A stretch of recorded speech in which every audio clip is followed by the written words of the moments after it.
मुहिम से और माननीय नीतीश कुमार जी से समय लिया, आज का समय उन्होंने दिया था और आज ही उसका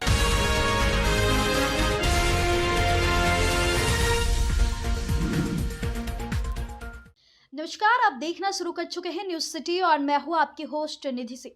केंद्रीय मंत्री जीतन राम मांझी ने लिट्टी विद मांझी कार्यक्रम का आयोजन किया और इस दौरान बिहार के तमाम राजनेता ने उनके आवास पर शिरकत की। आपको बता दें, बिहार के राज्यपाल आरिफ मोहम्मद खान पहुंचे और इस दौरान उन्होंने बजट को लेकर कहा कि बिहार को उसका हक मिल रहा है, बिहार प्रगति की दिशा में आगे बढ़ता रहा है। और उप मुख्यमंत्री सम्राट चौधरी भी कार्यक्रम में पहुंचे, जहां मंत्री रत्नेश सदा, लोजपा के प्रदेश अध्यक्ष राजू तिवारी, मंत्री संतोष सुमन सहित तमाम लोग मौजूद थे। पहले इस पूरे वीडियो और रिपोर्ट में सुनिए। कैसे पकड़ रहे मांझी साहब, आज लिट्टी विद मांझी भोज दिया है आपने, आखिर क्या वजह हुई कि एनडीए नेताओं को आपने आमंत्रित किया? एक परंपरा रही है यहाँ पर चूड़ा दही का, खिचड़ी का और उसके बाद लिट्टी चोखा का।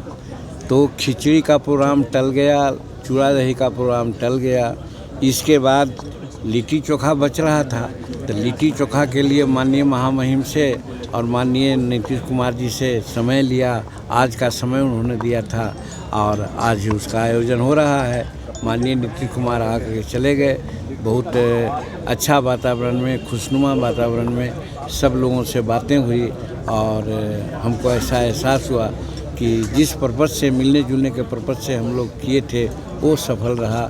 और अभी 6:30 में महामहिम राज्यपाल भी आ रहे हैं। बजट कैसा रहा बिहार के लिए, इससे उत्साहित हैं आप लोग? हम समझते हैं बजट बिहार के लिए, माननीय प्रधानमंत्री जी ने कहा था कि नीति आयोग ने तय कर लिया है कि हम विशेष राज्य का दर्जा नहीं देंगे, लेकिन नॉर्थ ईस्ट के स्टेट में, जिसमें बिहार भी आता है, उसके विकास के लिए कोई भी कसर हम छोड़ेंगे नहीं। और इसी परिप्रेक्ष्य में गत साल का भी बजट बिहार के लिए बहुत अच्छा था, इस बार भी बहुत अच्छा है।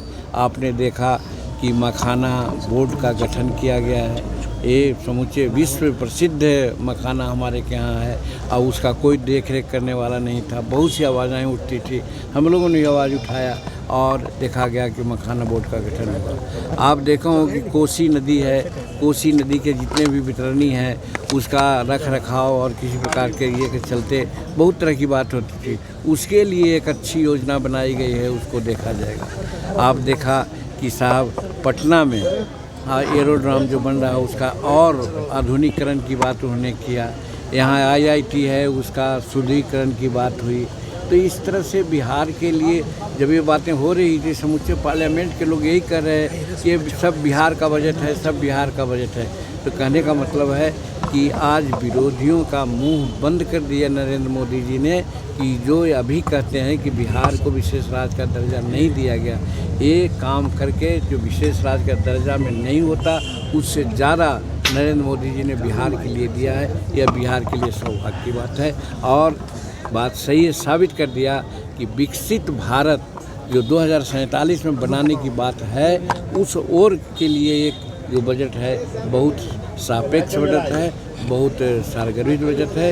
इसमें किसानों का, मजदूरों का, छोटे छोटे वेंडरों का और फिर वैसे लोगों को जो पलायन करते हैं उनको रोकने का भी इसमें इंतजाम किया गया है। कोई शौकवश पलायन कर सकता है, आवश्यकतावश पलायन नहीं कर सकता है। तो इस तरह का यहाँ बिहार का बजट है, ये बहुत अच्छा बजट है। बिहार को इससे बहुत फायदा होगा, बिहार आगे बढ़ेगा। 2025 में इसका फायदा मिलेगा आप लोगों को? 2025 को लेकर भी चर्चा हुई, मुख्यमंत्री नीतीश कुमार आए हुए थे, सीट के ऊपर चर्चा भी हुई क्या? देखिए नहीं है, राजनीतिक बात यहाँ पर नहीं होती है, राजनीतिक बात आप लोग कर लेते हैं।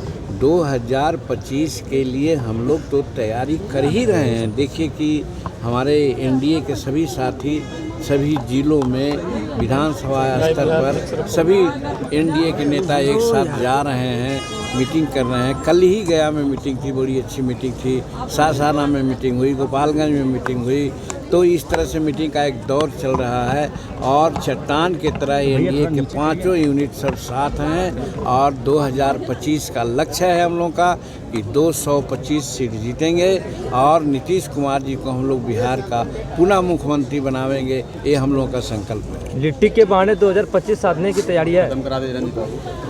देखिए, कहा तो एक बार कि ये राजनीति नहीं है, ये आपस में मिलजुल करके एक सौहार्द वातावरण को कायम रखना है।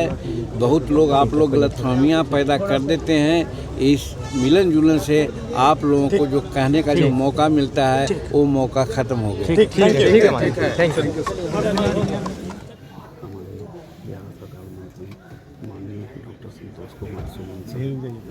स्वागत करते हैं।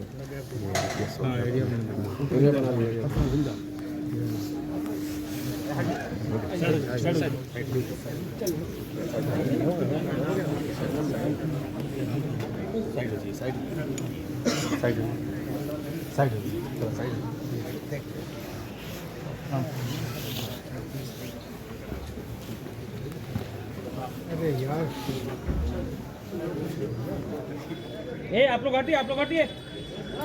अरे आप लोग बैठ जाइए भाई, आप लोग बैठ जाइए ना।